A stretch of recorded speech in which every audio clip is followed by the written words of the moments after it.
और एक बड़ी खबर जबलपुर क्रूज हादसे से जुड़ी हुई सामने आ रही है। एमपी पर्यटन निगम की बड़ी लापरवाही सामने आई। 13 दिन बाद मेकल रिसोर्ट का पत्र आया है। क्रूज को सुधारने के लिए यह पत्र लिखा गया था। पत्र में क्रूज 1 मार्च से खराब होने की जानकारी के बावजूद इसको पर्यटकों को क्रूज में उतारा गया। हादसे में 13 लोगों की जान चली गई थी। 2 क्रूज पुराने थे, बार बार उसके इंजन खराब हो रहे थे। पत्र में कई बार सुधार की सूचना देने की बात कही गई है। यानी कि कुल मिलाकर एक बहुत बड़ी लापरवाही की, और ऐसी लापरवाही जिसकी कीमत 13 लोगों को अपनी जान देकर चुकानी पड़ी।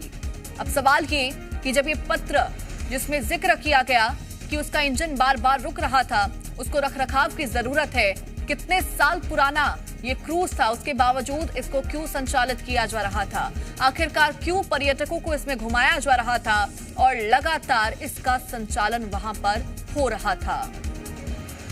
और ज्यादा जानकारी के साथ सहयोगी कुलदीप बवेली हमारे साथ जुड़ गए हैं। कुलदीप, जब यह हादसा हुआ, शुरुआत से यही सवाल था कि क्या इस क्रूज का रखरखाव सही तरीके से किया जा रहा था, और अब जो ये पत्र सामने आया इसमें तो साफ तौर पर लिखा है कि उसका इंजन बार बार रुक रहा था, रखरखाव की उसको जरूरत थी। जी बिल्कुल, जिस तरह से पत्र सामने आया है उसके बाद प्रशासन के तमाम दावों की जो है पोल खुल गई है। प्रशासन लगातार अपनी तरफ से सफाई दे रहा था, लेकिन इसके बाद जब यह पत्र सामने आया जिसमें साफ तौर पर कहा गया था कि 1 मार्च को जो मैकल रिसॉर्ट है उसके मैनेजर ने पहले ही कह दिया था पत्र लिखकर कि जो क्रूज है चलने की स्थिति में नहीं है, और उसके बाद भी उसे लगातार चलाया जा रहा था।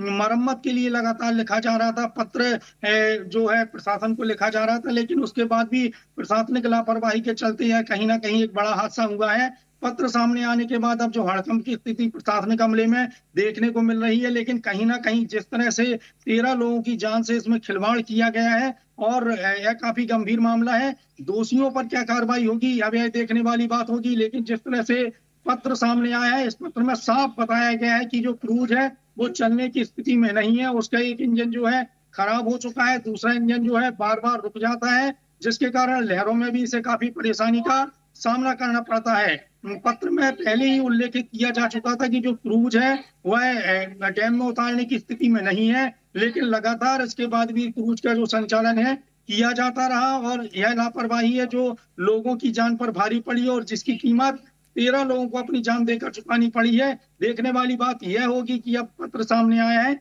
उसके बाद अब प्रशासन जो इस मामले में दोषियों पर क्या कार्रवाई करता है।